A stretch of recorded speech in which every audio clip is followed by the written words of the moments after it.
Humingi ako ng tulong po sa inyo na sa kunting lupa nga iniwan sa aking mga magulang kung anong dapat gawin kasi iba na ang umangkin.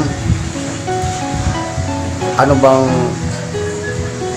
bang gagawin ko nga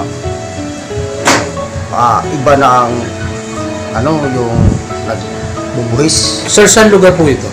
sa Camotes Island, sir, Cebu. So, ibig mo sabihin, sir, at nung pumunta po kayo sa Cebu, and then chinek nyo po at sinabi po ay iba na nagbuwis at hindi na kayo may-ari ng lupa, tama? Oo, sir. Hindi na ako pinabuhay sa sekretary kasi iba na daw ang nagbubuhis.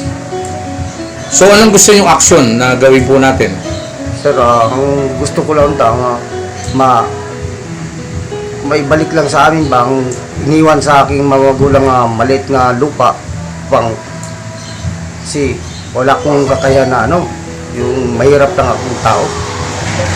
Sayang naman yung pinaghirapan ng mga magulang ko kung abayaan na namin yun. Tungon mo ako, sir, nga bigyan mo ako ng isang abogado na makakatulong sa akin.